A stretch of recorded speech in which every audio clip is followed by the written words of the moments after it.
And we welcome you to a live edition of Believe in Giants. Bob Papa, two-time Super Bowl champion Carl Banks. Yeah, look at the NFL draft starter stuff. I love it, Carl. You got the Steeler colors, Yeah, color man. combination. Draft is in Pittsburgh.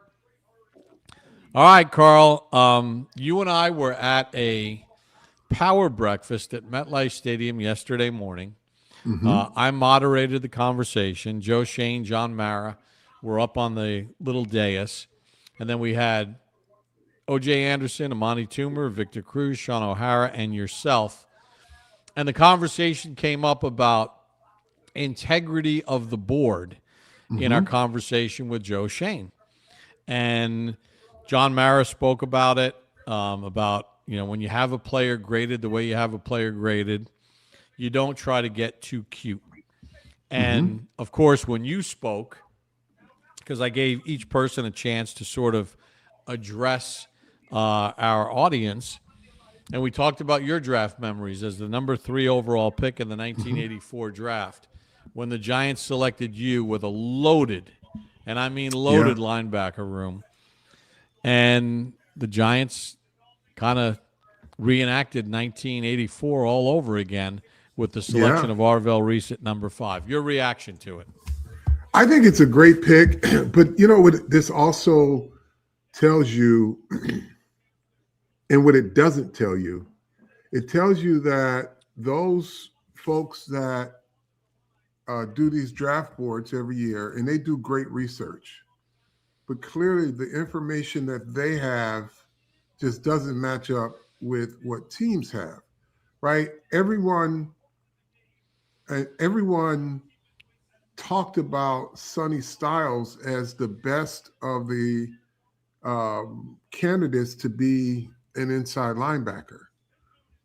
And people just projected that because Arvell Reese is a good pass rusher, that that's where he was going to convert to. Well, he's been an off-ball linebacker. Like, think of that. Like, so people were just automatically saying he was going to be an edge rusher.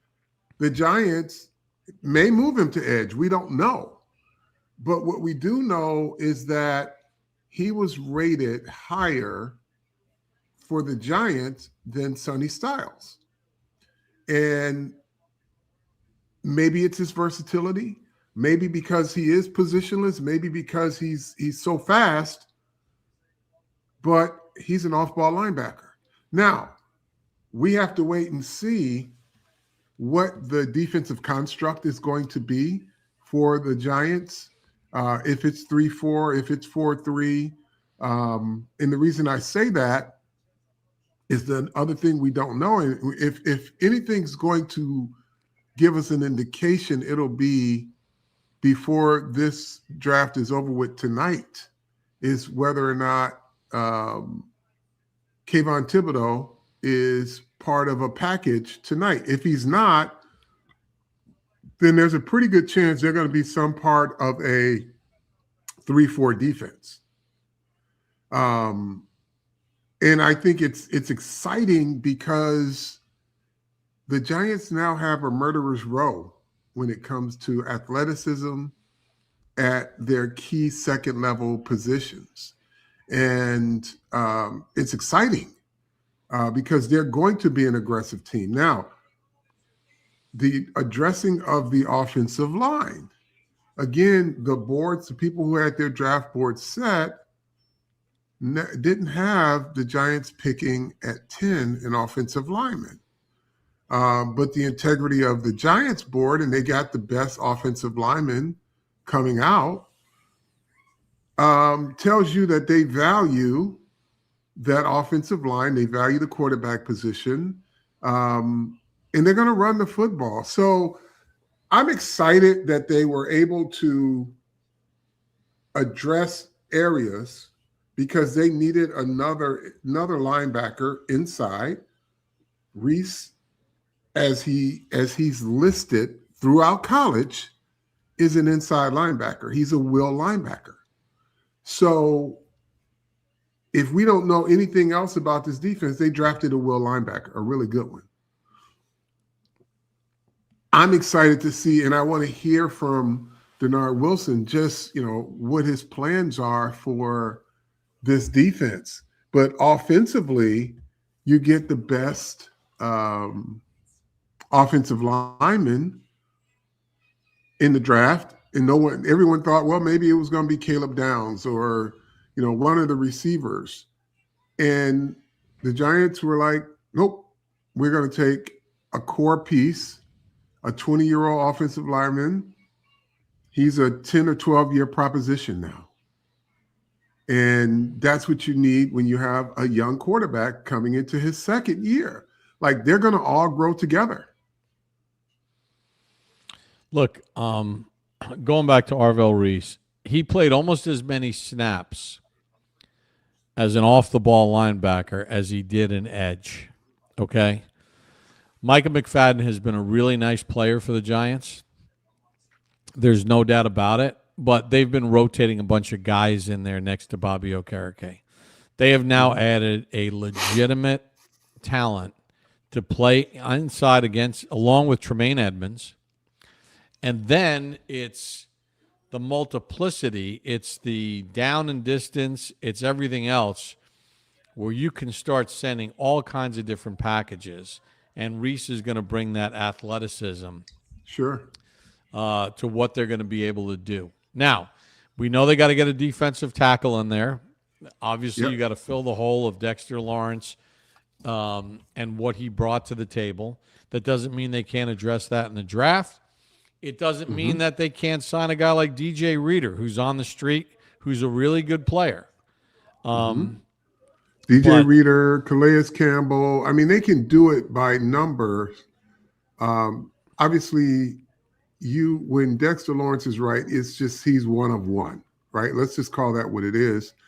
But you can replace the production. And if you have to do it in multiple ways, you can do it. Not every team has a Dexter Lawrence on it, so they'll figure that out. I like the kid from Texas Tech. I saw him in person at the Orange Bowl, big kid. I don't know how the draft is going to go, but, those guys, I don't think we have one defensive lineman so far taken in this draft, so we'll see how the board shakes out. They may have a chance at one of those guys.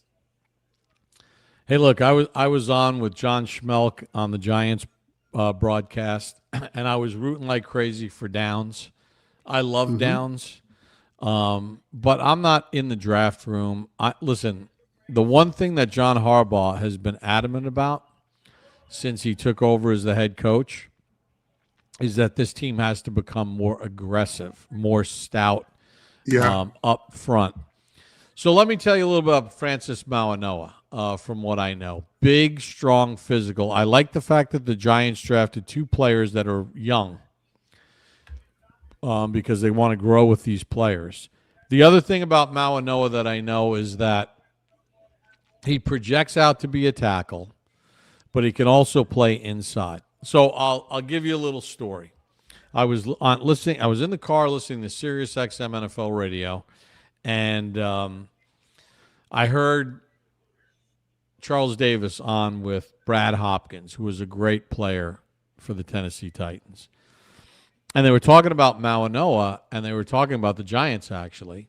And they said, hey, remember the story of Jonathan Ogden, who's a Hall of Famer.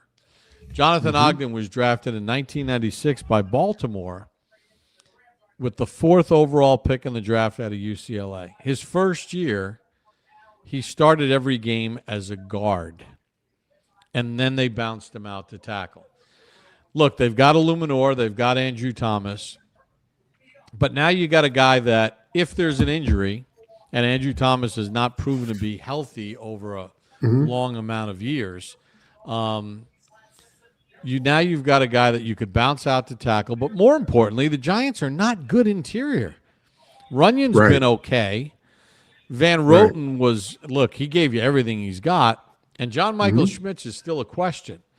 Now you've got somebody who's in there who can run block and is going to be really strong and sturdy at that position, who you hope one day will eventually be one of your tackles when you get through Illuminor's contract or whatever. Well, the other Again, I thing would have too, taken Bob. Downs, but I understand what they were doing. Well, a lot of people have passed on Downs because they had their priorities a little different than the talent that is Caleb Downs. That doesn't mean that he wouldn't have been a great addition, but when you look at, let's talk about, and we talk about the positional value all the time. This is what the Giants value. They value uh, good linebackers fast. Their value system is with this offensive line, running the ball and being physical, right? A third level player is great in a system that has the second level pretty good. Like the whole, and folks don't, I'm not trying to be a real contrarian, but just like my thought process is that if you love Caleb Downs because he can come down in the box and make a tackle, then you're wasting 50% of his talent because he is a heck of a defensive back in space. But if you're saying, oh, they need him because he can help them in the box, you got it wrong. You haven't fixed your defense. If you're drafting a safety to help you down in the box, you haven't fixed the stuff up front. I don't want a safety of his caliber to be the guy you got to walk down and make an eighth man in the box. What I want to see is the ability to put him and somebody else in coverage, 2 shell, 4 shell, whatever it is, and know that if they're going to run the ball, and this is the defense that I grew up in, right? When you have good linebackers, you can do a lot more with your safeties because he becomes an unaccounted for asset for your defense. Because when your linebackers are getting after it, they got to account for those guys. Safety in the box is kind of a uh-oh. Or, safety and coverage, and you got guys who can rush the passer, and you don't have to add an additional guy. It's a luxury. So I get the talent that's Caleb Downs, but anybody who thinks that they missed because of what Downs can do in the box is shortchanging this kid by 50%. Yeah, I mean, I think Downs can do it all. I think Downs is going to be an elite player. I think he's got tremendous versatility. I want to get to some of our fans' questions. Big Blue 2723, they're going to regret on passing on Downs. Hey, we'll find out in about 3 or 4 years, right? We don't know. I wanted Downs at 10. I was banging the drum for him, but I'm not in the draft room, and John Harbaugh has had quite a bit of success. Someone asked, let's see, Langmua 16, we should have gotten Styles and Downs. Look, Styles is more of a pure off-the-ball linebacker. I think Reese just had a much higher grade, and I think the Giants... and Tremaine Edmonds is a pure off-the-ball linebacker. Correct. Right? So who also has good ball. Right. But you add versatility with Reese. Yeah, and Edmonds is good in coverage. He's got a bunch of interception in his career. You've got Reese and Edmonds now paired together in the off-ball linebacker position if you choose to play it that way. But Reese also has the pass rushing ability. So, look, at the end of the day, the Giants and a lot of other teams' boards had Arvell Reese with a higher grade than Styles. A lot of people feel that Styles was a little bit more one-dimensional and that you hope you can develop into a pass rusher. I think with Reese, he possesses off-ball linebacker skills and has shown an ability to be able to get after the quarterback. So the Giants went with the grade that they had on those two players. Sure. A lot of people are, complain that, Legmua 16 should have gotten Downs. Hey, look. But here's the thing, Bob. No, go ahead. No, Stuck in Nova says it best. They should have gotten who they got. Nobody knows how any of these guys will pan out. And that is a great point because just look at the 22 draft, which players have been re-signed, which players are not even on their original team, which teams picked up the fifth-year option, and there's a batting average in all of this. And I think Stuck in Nova sums it up best. They took who they believe are the best players available as far as their grade is concerned. And I know Bike Life 973 says, I'm crashing out badly. How do we let Styles and Downs go to rivals? Well, the Giants could have taken You don't Styles. control that. Right. Yeah, well, but the Giants could have taken Sonny Styles, right? Right. They had a better grade. How about this? On Reese. Let's say if Giants took Styles and the Commanders took Reese, then somebody would be like, I'm crashing out. How do we let Reese go and keep Styles? Again, when we spent so much time reading people give you these positional value things, right? Clearly, they value the linebacker position of what Arvell Reese brings versus what Styles brings. They value the offensive line position higher than they valued Caleb Downs. This is not a knock on Downs, but if the Giants are looking at the type of team that they want to be, the positions that they value for winning football games, that's the only positional value that really matters, folks. Like we can go on the height, weight, speed thing, the whole positional value. He's better this, and get a better. You got 20-year-olds that are really good. Again, Downs is going to be a really good player. I hope they all are. But what you value as a team tells you the direction that they want to go. They want to be an aggressive defense. Sonny Styles, steady, really good player. Everybody, there's not a bad knock on him, but the other kid is more dimensional. And if you're playing in a defense, right, and if you're playing in a defense, as Coach Jannard Wilson has described it, they're going to be chaotic. And they're going to bring the chaos, and a guy who's multidimensional will give you that much more of an edge defensively. And that, again, this is what they value. You have a coach who's going to be here for 10 years, right? You got a staff that says, this is who we are. This is what we value. This is going to be our profile. If they didn't have Tremaine Edmonds, Styles would be great. I think you just made a really good point. If they didn't bring in Tremaine Edmonds, Styles might have been the pick. But with Edmonds there, it gave you the luxury of taking Reese, who's got a lot more athleticism and is more versatile a player. Steve Marks, 1176 on Downs, supposed to be the smartest player on the field. Absolutely. Again, I was rooting for Downs. I wanted, when they picked Reese, I'm like, oh my gosh, they're going to get Downs too. But here's what I will say. It's not like John Harbaugh would be scared of drafting a safety. Remember, he was in Baltimore when they drafted Kyle Hamilton. Yeah. Okay? But clearly, whatever grade that they had on Mauigoa was pretty damn high too. And I think they kind of looked at it as like, I'm guessing their grades might have been pretty darn close. Because if the grade was that much different in their grading system, clearly they would have taken Downs. But they must have had the grade where Mauigoa as a football player's grade was just about where Downs is.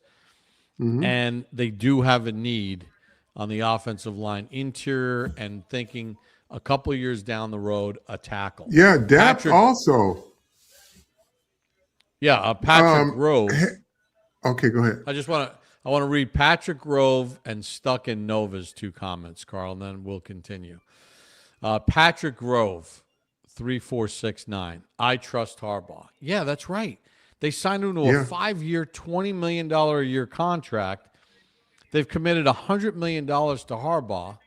Yeah, you better trust him with 193 wins. And he wants to coach for 10 years. And his goal is to Yeah. sign another 5-year deal with the Giants. Stuck in Nova sums it up best. Because John Schmeltz Yeah. said And the same thing when I was on with the Giants. so, hey, if you know, you know, is it IYKYK said you passed on downs twice. Jerry Jones said, thank you very much. Okay. So, what is the strength of Jerry's defense? Their front line. That's why they can say, we will take downs because he makes us better.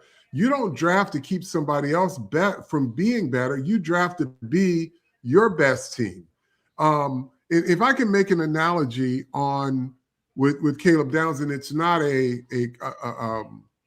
talent comparison, but when you look at the success that Julian Love had in Seattle, do you think that's because they had a really good front seven and he could play in the field and occasionally when they needed him down in the box, right? But if Julian Love had to play the same way he played here with the Giants and had to be down in the box all the time, I don't think we're having these Pro Bowl conversations about him. You can be your best safety when you have your run defense and your front line set up. So I get how everybody thinks they missed on Caleb Downs. I think they hit, and we'll see. But on the selection in and of itself, Arvell Reese gives them more in their front seven so that they can have some flexibility on the back end of their defense. Yeah, I mean, look, I understand there's going to be fans that are upset. Stuck in Nova summed it up best. We are the most ridiculous fan base. We complain for years about the O-line, then complain when they take an O-lineman in the draft. And a draft with a freak athlete and another pick. Okay, hey, look, again, we're not going to know about how this is all going to pan out for a year or two or whatever. Mm-hmm. Steve Marks wants to know, does this mean Thibodeau is going to be traded? Adam Schefter had a report the Giants have no intention of trading Kayvon Thibodeau. That So will that just tells probably you. happen. Yeah, and that might happen at a later point, near the trade deadline, early in the season, maybe in camp, maybe not. You know you're not going to franchise him with the guys that you've drafted. You don't want him to walk for nothing. But that's another story for another day. Right. But people think Listen, that the Giants have, someone said, Eric Bills Better says, we effing suck. Like 4 first-round edge players on one team, KT, Carter, Burns, Reese, make it make sense. Well, it makes sense, ask Eric, Carl about because, 1984. yeah. It makes sense when you have that type of versatility. And again, Reese is an off-ball linebacker as much as he is an edge. And he played excellent as an off-ball linebacker. And when you hear that the Giants have no intention of trading Kayvon Thibodeau, I would say look for some type of 34 defense. Yeah, I agree. Boss Hog. Reese is going to be a stud. Old school Giant defense is back. Tuck, OC, Kiwi, and Strahan. Boss Hog, I would argue that in the sense that I'm thinking more 80s, 90s Giants where the defense was spearheaded by the linebacking core. And I think what the Giants have assembled with Abdul Carter, obviously the trade for Brian Burns, with Kayvon Thibodeau on the roster, and with Reese now being drafted, I think it's more a line, and then signing Tremaine Edwards. I think the Giants' strength of the defense is now the linebacking, edge rushing core, as opposed to the Coughlin, which was more of the defensive end led group with Antonio Pierce in the middle, and then Kavika Mitchell was a great signing as a backer. He played great. But I think this is more now a linebacking core than anything else. Yep, you're gonna see more 34 defensive looks because of the versatility that front gives you. but you gotta be able to stop the run. And look, Reese was in a 34 defense at Ohio State.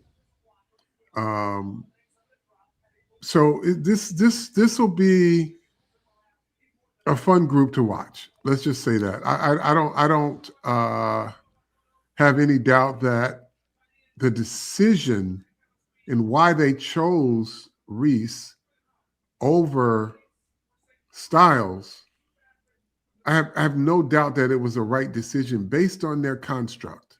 And the fact that if they're saying they're not getting rid of Kayvon Thibodeau, then you're looking at freaking murderer's row. Like this 34 defense with the versatility of these group of players, it's going to be very tough for offenses. But you still got to get bigs on the inside.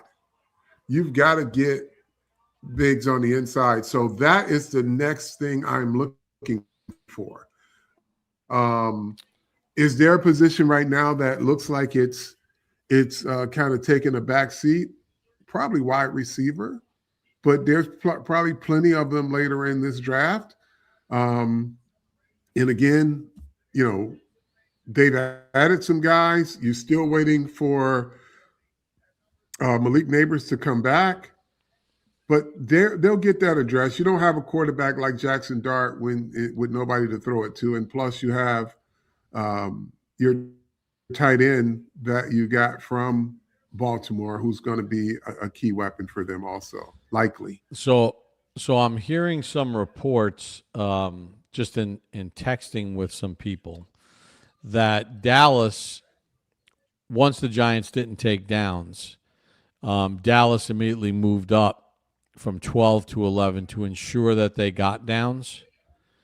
But from what I understand through some sources in Dallas, that the Cowboys frantically tried to trade up with Cleveland to get to number 9.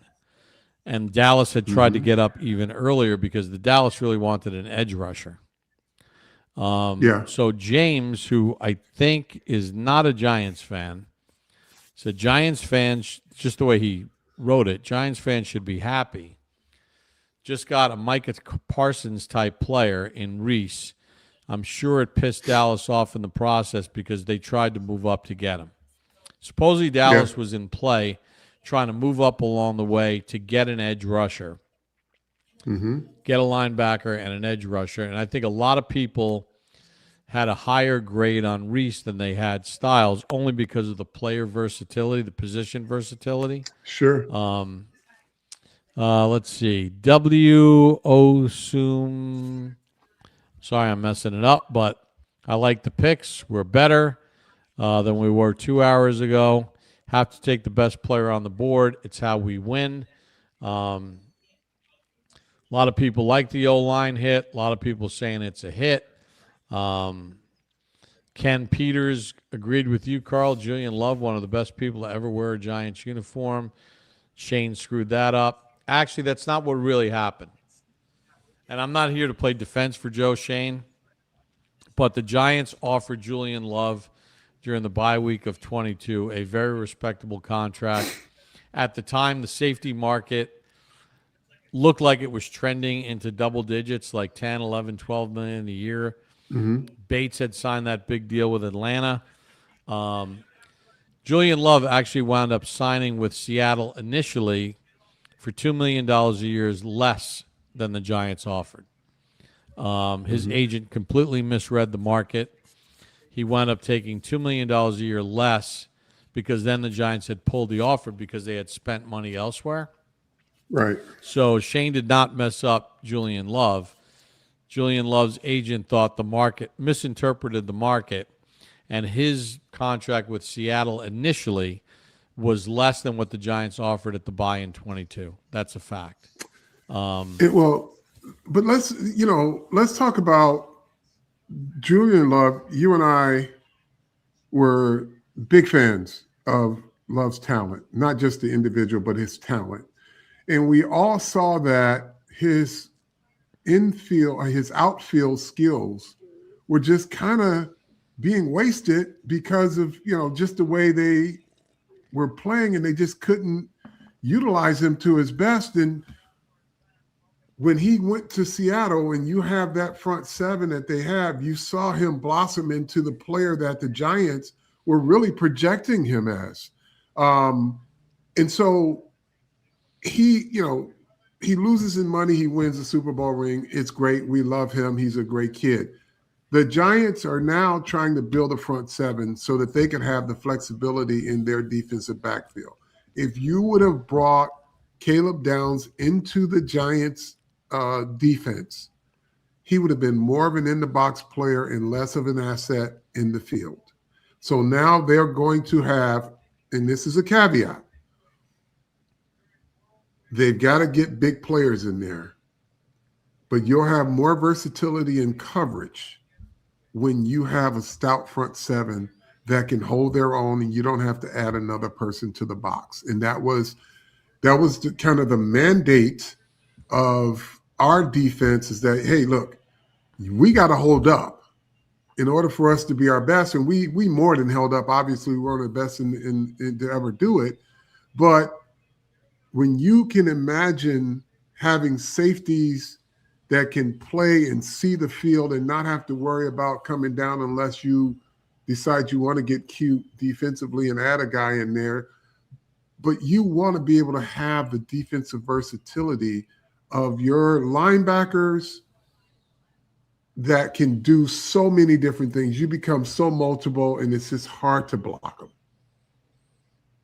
Carl, why don't you do me a favor and address this comment? Uncle G-Man NYG. I don't understand the Reese pick. We have a lot of edge rushers. Styles or Downs would have been more help to us. Tremaine Edmonds is an off-ball linebacker. Reese played almost as many snaps as an off-ball linebacker. McFadden's coming off an injury. He's not nearly the talent that Arvell Reese is. Share with Uncle G-Man, NYG. Maybe he's young and I don't know what his age is, but just share 1984 draft when the Giants took you 3rd overall and what you stepped into when you walked into that locker room. Yeah, I stepped because into. Everyone thought the Giants were crazy when they took you with the 3rd overall pick. So the front, the core linebackers were. I was drafted, and they had 4 All-Pro linebackers. Those guys left as a result of me. 2 of those guys, me and Gary Reasons. But behind those 2 guys were linebackers that were as good, if not better, than those guys. So you can never have enough when you're playing a style of defense, when you can put athletic players on the field at positions that are physical, that are smart, that can do more than one thing. Your versatility as a defense, it goes off the charts. So when you sit and you say we have all these edge rushers, no, you don't have all these edge rushers. You have very versatile football players. Your only true edge rusher, in my opinion, is Brian Burns. Abdul Carter is versatile. He's a blitzer. He can rush inside. He can play off ball. Kayvon Thibodeau is a stand-up linebacker. He can put his hand in the dirt. The edge guy that's in this defense is Brian Burns. Everybody else, and that's nothing against. He's an elite edge. Everybody else is versatile with elite versatility. A guy like Abdul Carter has elite versatility. And so you're thinking in a linear way. That's not how you have to see this defense. This defense is not, as I call it, missionary. They are not missionary. They're going to be multiple. So get used to saying or trying to find who's going to line up where. They're going to all have to learn each other's positions, and they're going to be so multiple that you'll sit and say, wow, I didn't even know he could do that. But if you're knocking Reese, you're looking at him as an edge, and he's only projected by those boards that you guys were seeing, and the draft analysts were projecting him as an edge. He played off-ball linebacker and edge. So if you're looking at who's going to be next to Tremaine Edmonds, it's going to be Arvell Reese, because he was just as good as an off-ball linebacker as he was as an edge. So love the toys you have. You got a lot of toys. I was going to say, look, 1983, when the Giants took the field, they had Harry Carson and Brian Kelly as their inside backers. Obviously, Harry went on to the Hall of Fame. Brian Kelly was an exceptional player. The outside backers were Lawrence Taylor and the great Brad Van Pelt, with Andy Hedden coming off the bench as a backup linebacker. I didn't realize Mike Mayock was on that 83 team. He of NFL Network fame. So they draft you with the 3rd overall pick into this talented room, and then let the competition sort of sort itself out, right? I mean, you come in, Gary Reasons comes in. So if you're a Giant fan back then, and I don't know how old our fan is that brought that comment in, but you got Harry Carson, you got Lawrence Taylor, you've got Andy Hedden, you've got Byron Hunt, you've got Carl Banks, you've got Gary Reasons. So the Giants went and they drafted Gary Reasons and Carl Banks when they had one of the best linebacking cores in the NFL. Like, you can't be scared of drafting to where you have tremendous depth, because the talent will sort itself out in the long run, and that becomes a positional strength. Well, here's the other thing too, Bob. I talked about on our last podcast, I talked about how offensive trends are now moving more towards running in physical football. You look at the success that Seattle had, you look at the success that Philadelphia has, you look at all the teams, look at Buffalo. Even with Josh Allen, Cook had 1,600 yards, because offenses are always a step ahead of defenses. And the smart defensive coaches look at the trends, and you'll start to see more linebackers of a certain type enter this league, because defenses are still defending ghost. They're defending spread offenses and these super fast wide receivers where, yes, they still exist, but offenses are taking advantage of your small personnel. Just look at the rushing numbers over the last 5 years. They've increased every year, but defenses have not gotten bigger at the second level. Now you're going back to a not an era, but a space where you've got to get bigger on defense, but it doesn't mean that you can't still be athletic. And that's one of the things that my defense had, is that we were big, but we were fast. We were athletic. And so if you wanted to play small ball like Buffalo did in the Super Bowl, we could do that without taking guys off the field, right? If you want to play bully ball like the Washington Redskins, we could bully ball with you because we had the size, the strength, and the athleticism.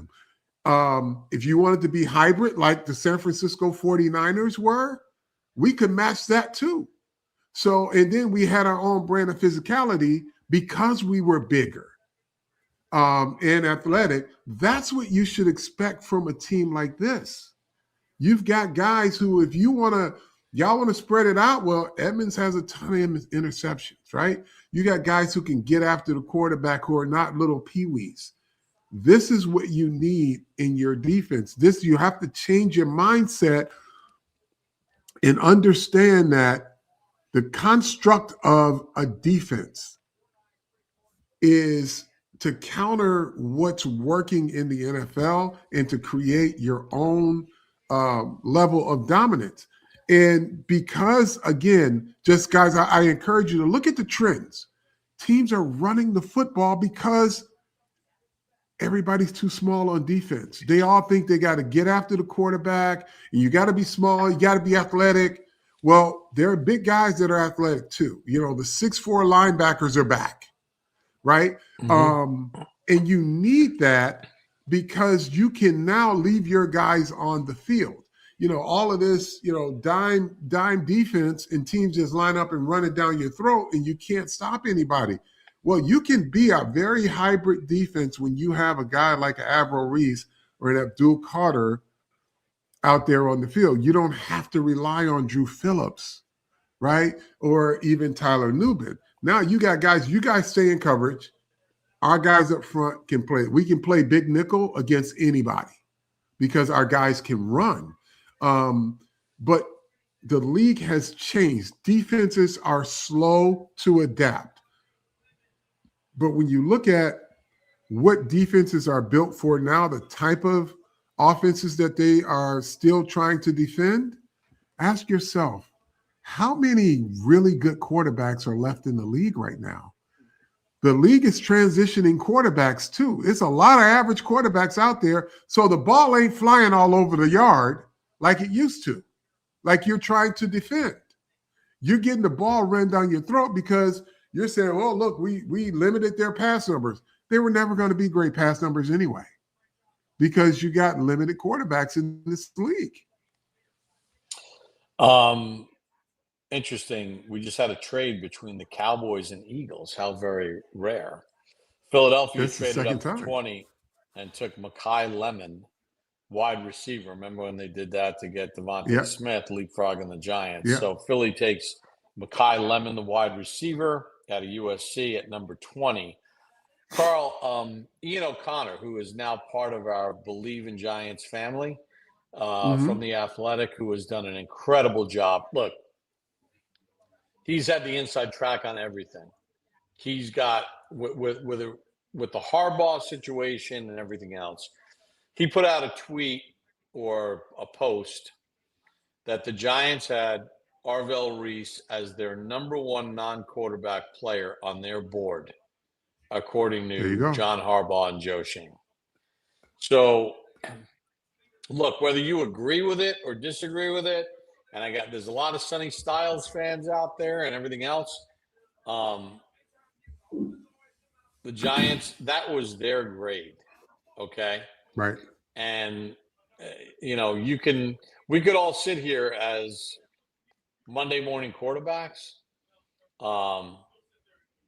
and they're the ones making the decision. And the Giants gave John Harbaugh $20 million a year to get this franchise fixed.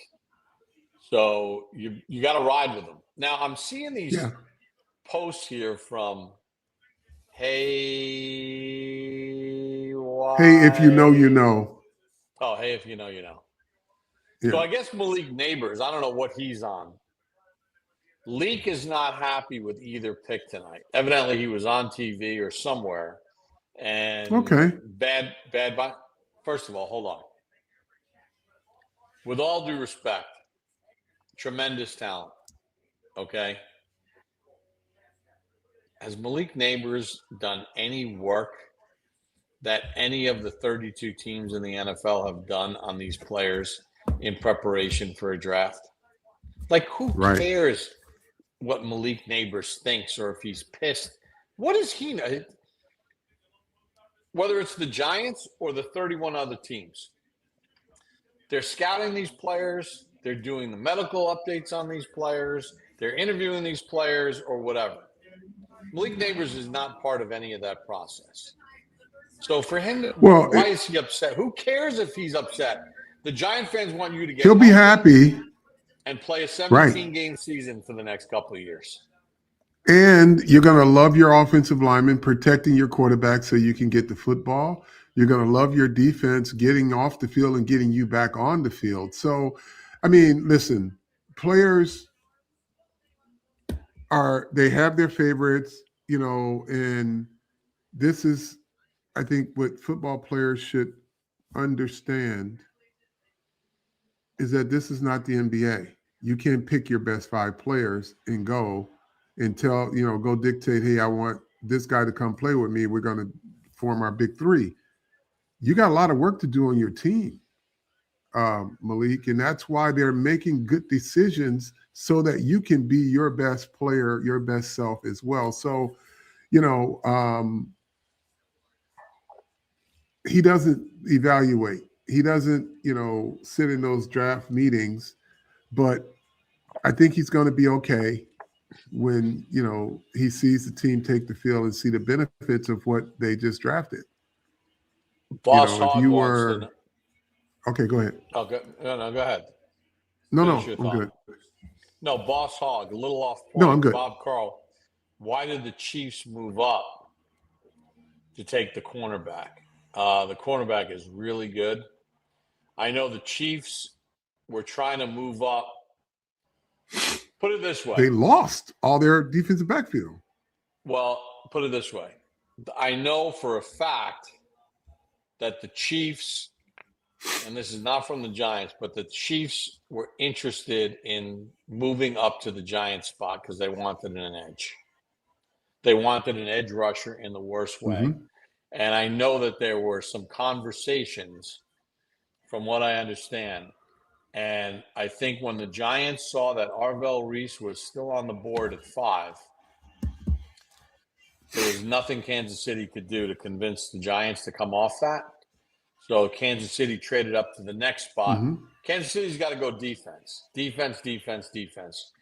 They blew so many games this year, right, in which they used to close games out. They need an upgrade in their defense. I know they wanted an edge rusher in the worst way.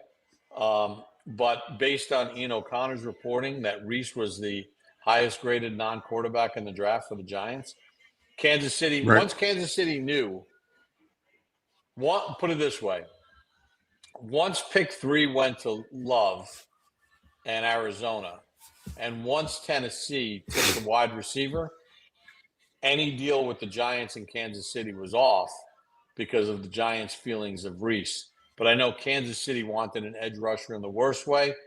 They need help everywhere on defense. Once they knew that wasn't in play, they moved up to make sure they got the best corner in the draft. And how about this? You talk about, again, positional value, right? We know what Spags values. He values his rushers, right? But it also tells you how divided teams were on Arvell Reese's value, right? Some teams wanted him just as an edge rusher.